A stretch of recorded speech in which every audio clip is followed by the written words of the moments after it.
How's it going, everyone? It's GadgetsBoy. Welcome to another video. I'm currently in Madrid, so we're up in the mountains just driving the brand new Range Rover Sport, and I've already reviewed the brand new Range Rover, which you should definitely check out if you want to see some comparisons, see what's new, and see some similarities in comparison to the Range Rover Sport. I'm sure I've just said that twice in different ways. But anyway, we're out in the mountains. My ears are popping. I believe it's around maybe 1,800 in terms of, I think, meters in terms of altitude. So things are quite high up here. Actually, it just says there 1,600. So we've gone a bit further down, but we were quite high up earlier, which is making my ears pop. It's actually quite funny. But anyway, so the Range Rover Sport for 2023 or 2022, whatever, comes in different flavors, depending on what kind of what your usage is going to be like, will decide or determine which version you go for. Do excuse my bag knocking around in the boot. I forgot to use the net which is in there to actually secure it into place.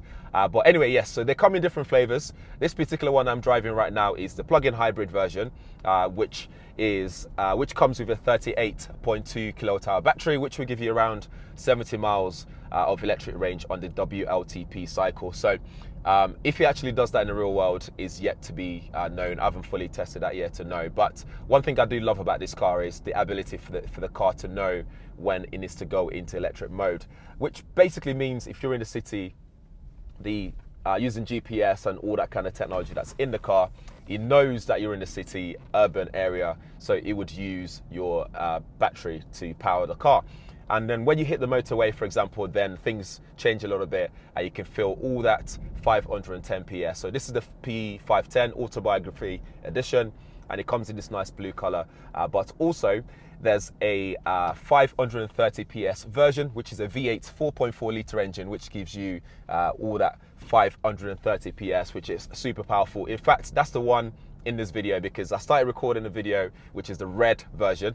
I started recording the video, but next day when we're doing this drive right now, I'm being put in the plug-in hybrid version, which is a different color, but you still get the same sort of feel, and I can talk you through the sort of experience you get on with whichever one you go for in those two flavors.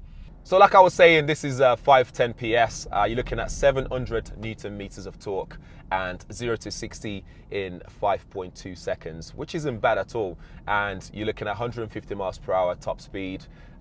So it has all it takes to give you that power, to give you that oomph when you get on the road. But if you want to get that extra sound as you're pointing your foot down and that kind of stuff, then you want to go for that V8 version, because boy does it purr when you put your foot down, and you know, when you even start the engine, it's just a different experience. But let's talk about that design though. This is where it kind of splits opinions when it comes to the design, the new design. The one that I reviewed already, the new Range Rover, people had things to say about the design, but this one is a bit different. The front takes the same sort of design DNA, so you got that slim DRL on the front, which is super bright, you know, especially at night time, which I really like. You know, it looks very beefy on the front, it looks very smart and sharp as well. And then when we look on the back, things change a little bit. You still got that slim profile, brake lights, tail lights on the back, you know, it wraps around the sides a little bit, but you got that black bar that goes on the back, which I wish that actually lit up, you know, across the back of the car. But in true Land Rover, Range Rover DNA, you know, that design stays that way, but it still looks sharp. I think it looks the way that I'd prefer it to look, because I believe, in my opinion, that that design is going to last a bit longer when it comes to if you're going to be keeping the car for a long period of time. You don't want it to start looking tired and outdated over time. So I think this design will actually last a lot longer than the previous design, which I really love. I love the design of the new Range Rover. I'm not going to lie, it looks fantastic, especially in this red color. It looks amazing. The one I'm actually driving right now is the blue version, and the blue looks good as well, but it looks a lot more understated compared to the red. The red stands out in the crowd. My ears are popping again. And if you look at the side profile as well, it just looks really sharp, and you know, it looks like it's ready to fight. It looks like it's ready to hit the road and, you know, power your adventure. You got the door handles that pop out as always. It pops out, goes back in, helps it with aerodynamics, you know, drag coefficient. You got the big mirrors, and then when you come inside of the car, this is where things, I think, in my opinion, gets a little bit interesting. And we have your digital head mirror here, which takes a bit of getting used to. So when you get in the car, if you've been driving just a standard mirror, your eyes need to adjust at first because the depth is missing in comparison to your normal mirror. But once you get used to it, I think they're fantastic. It looks great at night time as well, just the same way as the Range Rover that I reviewed already. It looks really good at night time, and also is great for a big car because visibility is very important. And talking about visibility is great all around the car. The pillars aren't in the way, so it looks fantastic. I love the material that's used in the car, by the way. They've got this ultra fine material for the seats, which is good for the environment. It's good for in terms of sustainability, and if you're vegan, for example, that sort of stuff will cater to you. You do get some other soft material all around here. I love the stitching that they've used all around the dash area. And if you look in the back, you do get your USB-C port on there. You got full plug as well if you want to plug in your laptop or something like that if you've been chauffeured. Anyway, you can just sit in the back and work away or relax if you want to do that, because you can adjust the back seats. You can go back. You can, just adjust it to get really comfortable. And if you opt to have screens mounted on the back, you can also connect things via HDMI and watch a movie from your laptop, for example, or just connect something else like a game console, maybe plug it into that 3-pin plug on the back there. And one thing I forgot to mention is this is the hybrid one, but it supports fast charge, so you'll be able to charge it 0 to 80% in no time. So that will help, if you're going to plug it in somewhere that's got super fast charge, you can get up to speed very quickly. Back on the interior, if we look on the front, actually before I go on the front, the middle seat on the back, can be folded down for armrests. So you got your armrest hidden away there, and then you can unfold the cup holder and do that kind of stuff. I think the leg room there is great as well. I'm 5'11", so leg room's great, knee room's great, head room's great, and your feet is nicely tucked away as well. So there's no issues there at all in terms of space available to you. And there's also a button that you can use to completely fold down all the seats. So that way you get more room if you want to put things in the back in the boot. And the boot is big as well. You can adjust the height to help you get in and out very easily, get your groceries or luggage in and out very easily. And you've also got the little fold away thing, which allows you to then, like the shelf, so you can secure things into place, or you can add extras like accessories, make it into a seat, get your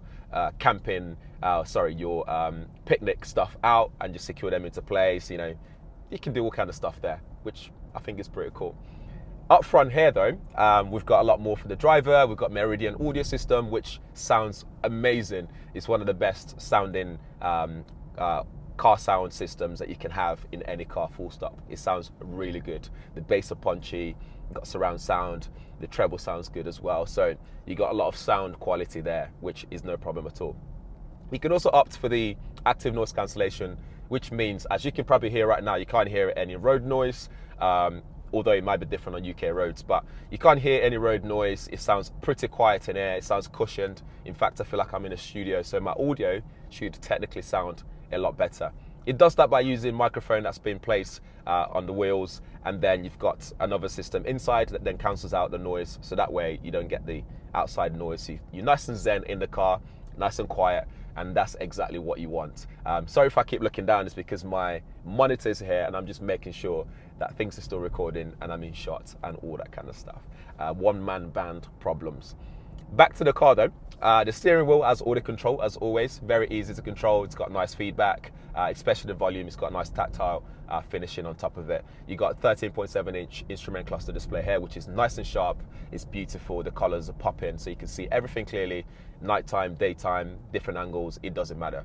And the steering wheel column can be moved up and down, in and out, so you can adjust it so you can see that visibly, and it's just nice and clear. You got head-up display, which is nice and sharp as well. Again, looks fantastic in all lighting condition. It will give you display things like your speed, the speed in the area, so you can make sure that you're not going over the speed limit. And it will also display the map as well. So when there's a new instruction, it will go up on there to let you know you need to turn right, you need to turn left, or whatever, you need to come off a junction. In the center console here, you have a 13.1 PV Pro display, which looks fantastic. I love the slim profile. It just looks up to date. Unfortunately, you can't adjust the angle, which is fine. I think it's still visible easy to adjust, easy to reach for as well. So there's no problems at all with this. It's got Amazon Alexa, so that way you can control all your Alexa skills with this, which I think is great that they've put that in the car. So if you're lucky enough and live somewhere where you can control your gate at home, for example, you can use that to open the gate before you get in the house and park the car in the garage, for example. The map here looks fantastic as well, very responsive. You probably don't need to rely on Apple CarPlay if you don't want to do that, to use Google Maps or Apple Maps or whatever. But speaking on that, you have wireless Apple CarPlay, wireless Android Auto, so you can use those two things. You've got wireless charging mat here, and there's a knob here.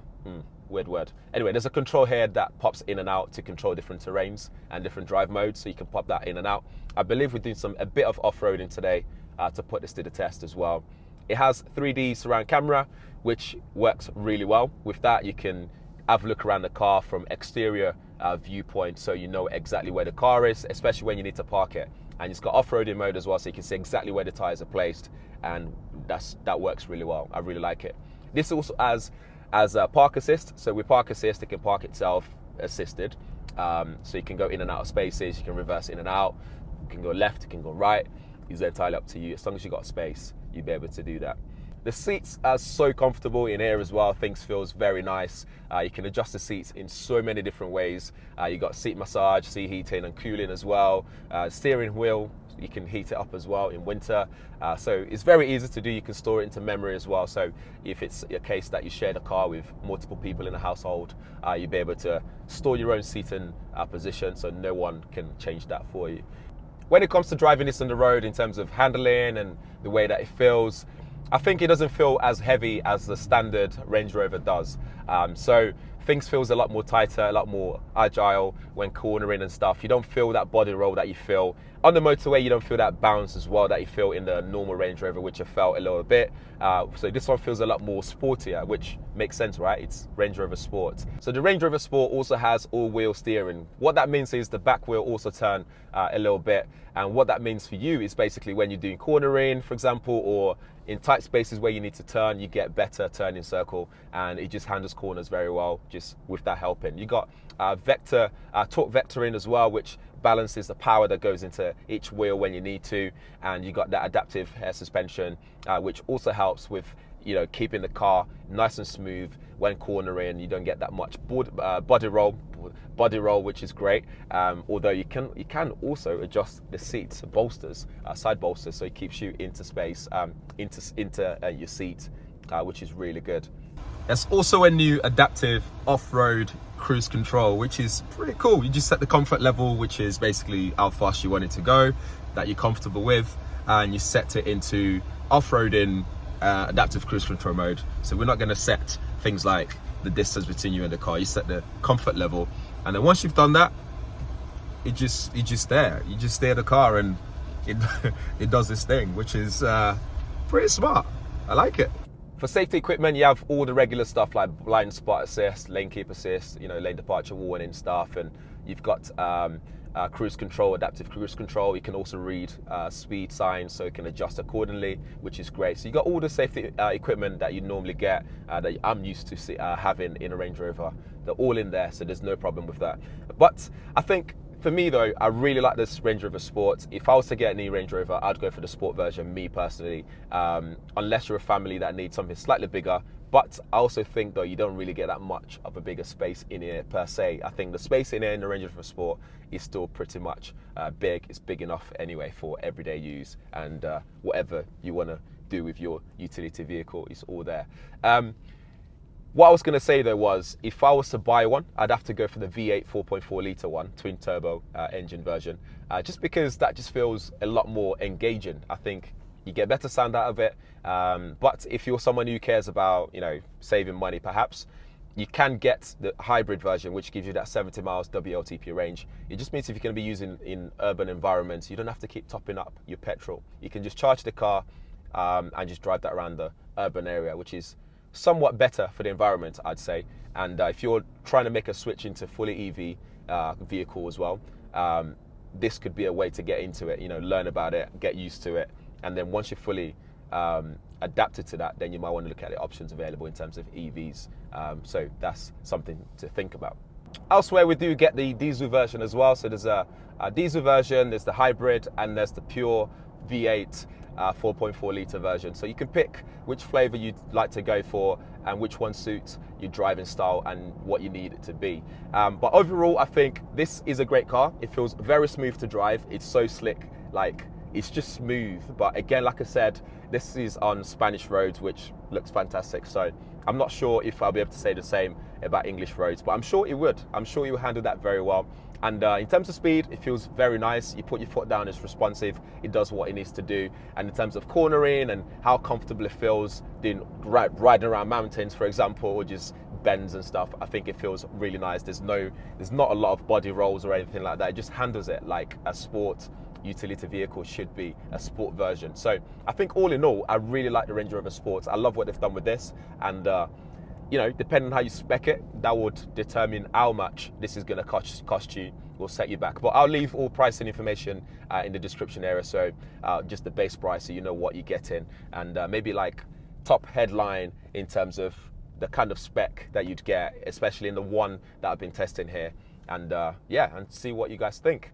But that's it for me for the Range Rover Sport, the new Range Rover Sport. Let me know what you think in the comments below as always. If there's any questions you'd like to know answers to, do let me know as well. Drop me drop a comment below. And as always, if this is your first time around here, please do subscribe if you want to see more car content. And also, I'm thinking of moving all my car content to a new channel and just make it just all about cars, so things look a bit more, maybe separated from this channel. So this channel would just be all about the tech in terms of phones, laptops, and all that kind of stuff. And I'm just thinking for this one, it would just be all about the car channel and stuff like that. But let me know what you think if I was to do something like that. And thanks for watching. Make sure you subscribe, smash the bell notification, and I'll see you guys in the next one. Thanks for watching.